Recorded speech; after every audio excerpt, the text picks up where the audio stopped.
What happens when a father decides his son's innocent friendship with a black classmate is unacceptable and takes the school to court to stop it? This gripping, emotional, true-to-life story explores the impact of racism, the courage of educators, and the strength of childhood bonds. You'll meet a teacher who wouldn't stay silent, a boy who dared to speak up, and a courtroom where justice found its voice. Don't miss this powerful story of truth, love, and resistance. In the quiet town of Fairview, nestled between sleepy hills and aging oak trees, the elementary school sat like a promise of new beginnings, of young minds learning not just math and science, but kindness, compassion, and how to share the world with others. The school, Harper Elementary, wasn't big, but it was proud of its diversity, proud of the little hands that clutched pencils, crayons, and each other without a thought for color. That's where the story of Sarah Jacobs began. A second-grade teacher with a heart that pulsed with the rhythm of justice, Sarah didn't just teach children. She listened to them. She saw them. She believed every classroom was sacred, and that every desk was a little altar where the future was being written. It was recess when the first seed of trouble was planted. Laughter echoed across the playground, a sweet, chaotic harmony of small voices. Among them were Tyler and Malik. Tyler was white, with shaggy blonde hair and a love for dinosaurs. Malik was black, with big curious eyes and a comic book obsession. They were inseparable, trading snacks, stories, and superhero fantasies. But not everyone saw Innocence. Some saw something else, something they didn't want to see. Mr. Ron Ellison, Tyler's father, was a man of old money and older beliefs, a contractor by trade and a nationalist by attitude. He was a man who believed America was losing its roots, and by roots, he meant whiteness. Ron never liked the idea of integration. He'd tolerated it for business, but not for family. One afternoon, he came to pick Tyler up early. That's when he saw it. His son playing tag, Malik chasing him with a water bottle, both of them laughing like the world was made of joy. Ron's face stiffened. He didn't speak a word until he got home, but that night, he sat Tyler down. "You don't need to be playing with them," he said, slowly, deliberately. "There's differences between people, Tyler, and that boy ain't like you." Tyler, confused, whispered, "But he's my best friend." Ron's voice cracked like a whip. "That's not up for debate." The next day, Tyler returned to school quieter, distant. Malik noticed immediately. When he asked what was wrong, Tyler just shrugged and said, "My dad said we shouldn't be friends." That night, Malik told his mother, a nurse named Shonda, who'd moved to Fairview hoping for peace, for safety, for better schools. Her heart dropped. She knew racism wasn't gone. But in second grade, in a friendship so pure, she called the school. And Sarah Jacobs, who had seen the shift in Tyler too, decided this couldn't go unchecked. In her class the next day, Sarah held a group story activity. She didn't name names.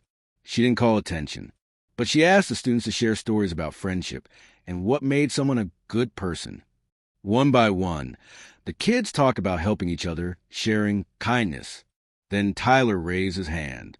"My best friend used to be Malik," he said, voice trembling. "But my dad said we can't be friends anymore. But I miss him, and I think my dad might be wrong." Silence.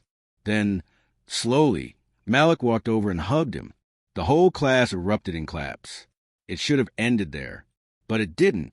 Ron Ellison found out. He showed up to the school fuming, first demanding to speak to the principal, then accusing Sarah of manipulating his son. When the principal, Mr. Harris, a calm, biracial man who believed in quiet diplomacy, refused to censure Sarah, Ron took it a step further. He filed a lawsuit. Yes, an actual lawsuit against Harper Elementary School, against the principal, and specifically against Sarah Jacobs for indoctrination and racial coercion, claiming the school violated his parental rights by encouraging interracial friendships. It became national news. The headlines ran wild. White father sues school over son's black friend. Harper Elementary under fire for progressive indoctrination. Racism in the classroom. Who owns a child's mind? Sarah received hate mail, but also support. Hundreds of former students wrote in, sharing how she changed their lives. Shonda spoke to local press, calmly dismantling Ron's accusations with poise and dignity. And Tyler, sweet, confused Tyler, was dragged through court statements and depositions, all because he loved his friend. The court date came. Inside that wood-paneled courtroom, truth stood against prejudice. Sarah sat beside the school's legal team, clutching a notebook full of drawings her students had given her. Sunsets, stick figures holding hands, rainbows and hearts. Beside her sat Shonda and Malik. Ron's lawyer spoke first. He painted a picture of a white father just trying to protect his values, accusing the school of liberal brainwashing. Then Sarah took the stand. Her voice didn't shake.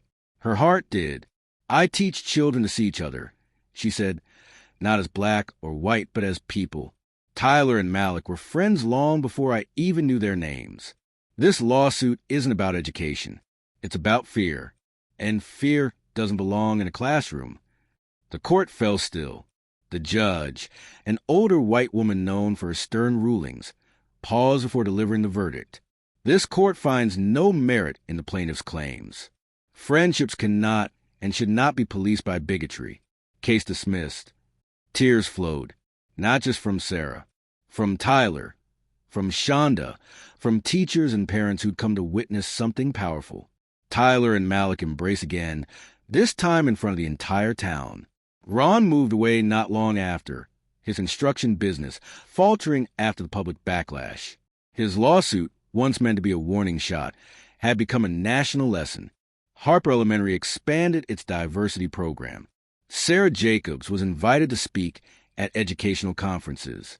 Malik and Tyler remained close, growing up with scars, yes, but also with strength, because in a world that tried to divide them, they chose each other. Racism is taught, but so is love. And when children are allowed to lead, they often choose what is right over what is inherited. If stories like this move you, and you believe in justice, unity, and standing up for what's right, hit that subscribe button. New storytelling videos every week that reveal the hidden truths of our world. Let's grow this community together.